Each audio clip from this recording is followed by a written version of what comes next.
নমস্কার বন্ধুরা, সংসারের রীতিকথায় সবাইকে স্বাগত জানিয়ে চলে এসেছি নতুন একটা রেসিপি নিয়ে। পরোটা তো আমরা অনেক রকম খেয়েছি, অনেক কিছুর পরোটা খেয়েছি। আজ দেখুন আপনাদের দেখাবো নতুন এক পরোটা। পনির পরোটা বা ছানার পরোটা কিভাবে বানানো যায় সেটাই আজ আপনাদের দেখাবো। আমি যে পরোটাটা আজ আপনাদের দেখাবো, এই পদ্ধতিতে যদি করেন পরোটাটা কিন্তু ভীষণ নরম থাকবে, অনেকক্ষণ পর্যন্ত সফট থাকবে। আমার আজকের এই বানানো এই পরোটাটা আপনারা কিন্তু পনির দিয়েও করতে পারেন, আবার বাড়িতে ছানা কাটিয়েও করতে পারেন। আমি আজকে পনির দিয়ে করছি না, আমি আজকে করছি বাড়িতে ছানা করে, সেই ছানাটা দিয়ে করছি। আপনারা চাইলে পনিরটা গ্রেট করে নিয়েও করতে পারেন। তাহলে চলুন সঙ্গে থাকুন, দেখতে থাকুন কিভাবে আমি পনির পরোটা বা ছানার পরোটা বানাচ্ছি। পনির পরোটা করার জন্য প্রথমে আমি এখানে ময়দাটা মেখে নেব। এখানে আমি 4 কাপ ময়দা নিয়েছি, দিয়ে দিলাম হাফ চামচ নুন। এবার দিয়ে দিচ্ছি 2 চামচ তেল।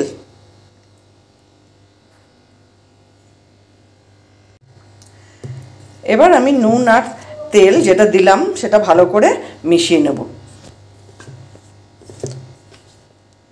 এই যে এইভাবে চাপ দিলে যখন এরকম জমাট বেঁধে যাবে তার মানে ময়ানটা ঠিক হয়েছে। এবার আমি উষ্ণ গরম জল দিয়ে ময়দাটা মেখে নেব। খুব বেশি গরম জল না, মানে হাতে সইবে এরকম গরম জল। একবারে সব জলটা দেবো না, একটু একটু করে জল দিয়ে ময়দাটা মেখে নেব।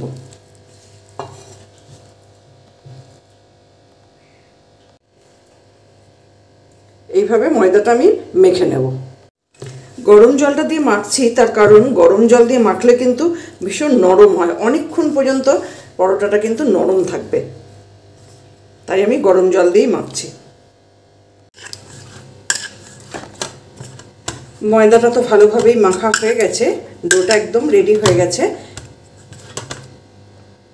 এবার আমি হাতে একটু তেল নিয়েছি, এবার এই তেলটা ওপরে এরকমভাবে মেখে এটা ঢাকা দিয়ে 20 মিনিট রেখে দেবো। 20 মিনিট পর আপনাদের দেখাচ্ছি। এবার আমি একটা ঢাকা দিয়ে দিলাম, ঢাকা দিয়ে রেখে দিলাম। এবার আমি পুরটা বানিয়ে নেব। পুরটা বানানোর জন্য আমি এখানে একটা বাটি নিয়েছি আর এখানে নিয়ে নিলাম ছানা। আপনারা যদি এটা পনির দিয়ে করতে চান তাহলে পনিরটা একটু গ্রেটারে গ্রেট করে নেবেন। আমি ছানা দিয়ে করছি, ছানাটা আমি বাড়িতেই করেছি।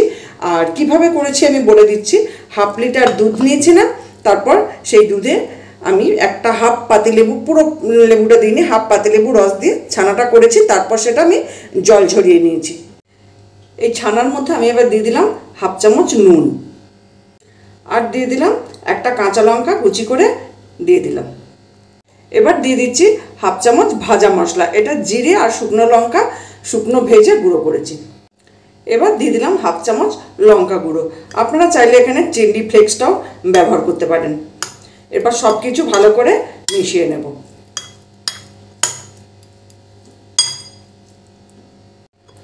এবার আমি দিয়ে দিলাম সামান্য একটু চিনি, এটা অপশনাল, আপনারা নাও দিতে পারেন। আবারও ভালো করে মিশিয়ে নেব। এবার আমি এখানে এক টুকরো সেদ্ধ করা আলু এরকম গ্রেট করে দিয়ে দিচ্ছি।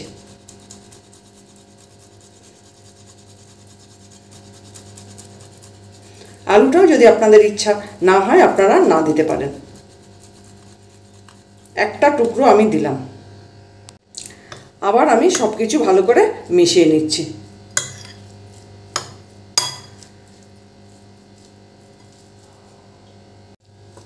ছানার পুরটা কিন্তু একদম রেডি হয়ে গেল। আমি যে ময়দাটা মেখে রেখেছিলাম, ঢাকা দিয়ে রেখে দিয়েছিলাম, এবার আমি এই ময়দাটা থেকে লেচি কেটে নেব। লেচিগুলো কিন্তু একটু বড় বড় করেই কাটতে হবে। এই যে এরকম সাইজের করছি, দেখুন একটু বড় বড়, কারণ ভেতরে পুরটা দেবো তো, একটু বড় না হলে আবার বেশি পুর দেওয়া যাবে না।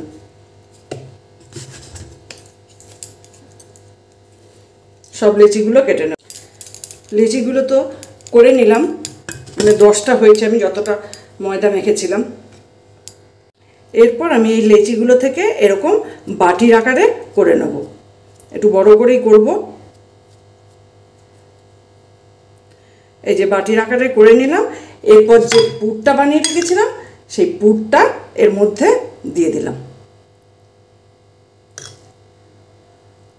2 চামচ পুর আমি দিয়ে দিলাম। তারপর এটা ভালো করে মুখটা বন্ধ করে দেব। মুখটা খুব ভালো করে বন্ধ করতে হবে। এই যে এরকমভাবে পুটলির আকারে করে নিলাম, দিয়ে আবারও হাতে করে এরকম চেপে দিলাম। এই যে এরকম হয়েছে। আবার একটা করে দেখাচ্ছি। এই যে এরকম প্রথমে বাটির আকারে করে নিলাম, তারপর দিয়ে দিলাম 2 চামচ পুর। ছানার যে পুরটা করেছিলাম 2 চামচ দিয়ে দিলাম।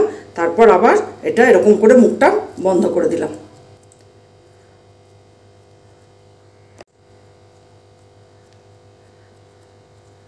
এই যে এইভাবে সব লেচিগুলোর মধ্যে আমি পুর ঢুকিয়ে নেব।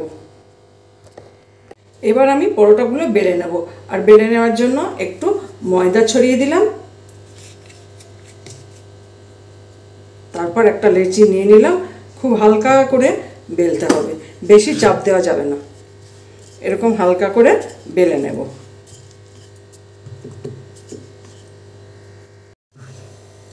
এই যে এরকমভাবে বেলে নিয়েছি। এটা খুব পাতলা হবে না, একটু মোটাই হবে। আর এরপরে বেশি পাতলা করতে গেলে কিন্তু পুরটা বেরিয়ে যাবে, তাই এরকমভাবে বেলেছি। হাতে করে বেলে নিয়ে আমি এটা বেলনা দিয়ে বেলেছি।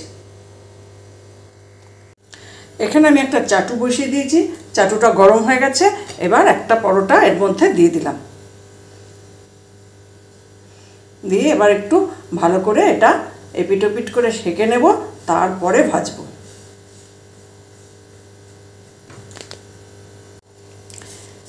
একটা দিক ভাজা হয়ে গেছে। এবার আমি এটা উল্টে দিলাম।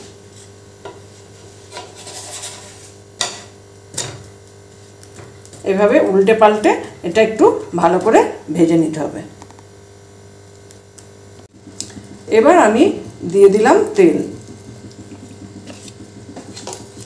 তেলটা দিয়ে খুব ভালো করে ভেজে নেব।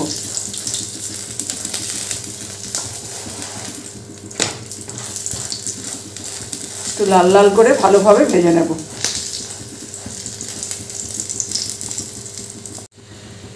পরোটা তো বেশ ভালো করে ভাজা হয়ে গেছে। এবার আমি তুলে নেব। এবার আমি এটা তুলে নিলাম।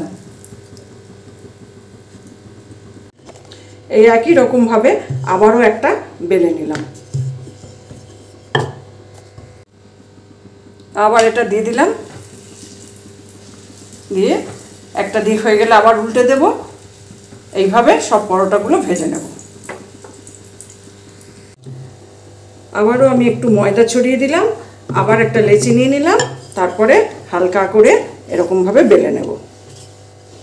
বেশি চাপ দেব না, এরকমভাবে হালকা করে বেলে নেব।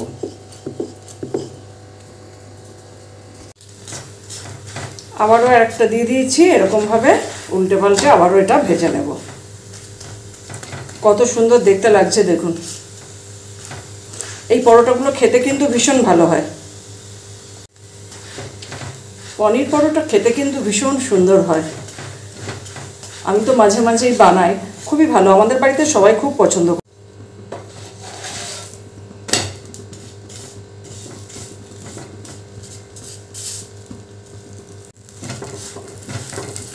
একবার এইভাবে পনির পরোটা করলে বারবার খেতে ইচ্ছে যাবে, এত ভালো টেস্ট হয়।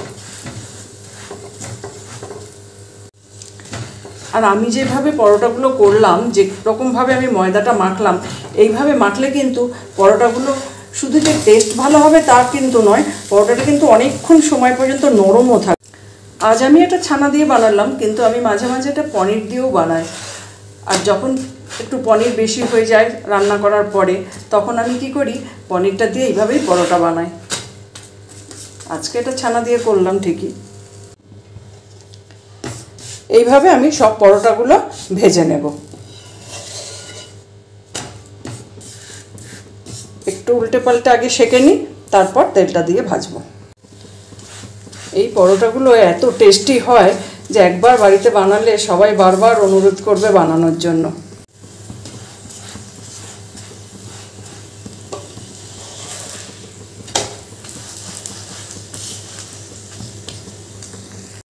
পরোটাগুলো তো ভেজে নেওয়া হয়ে গেল। এবার আমি আপনাদের দেখাচ্ছি যে পরোটাটা কতটা সফট হয়েছে। দেখুন, দেখছেন, দেখেই তো বুঝতে পারছেন যে এটা কতটা সফট হয়েছে।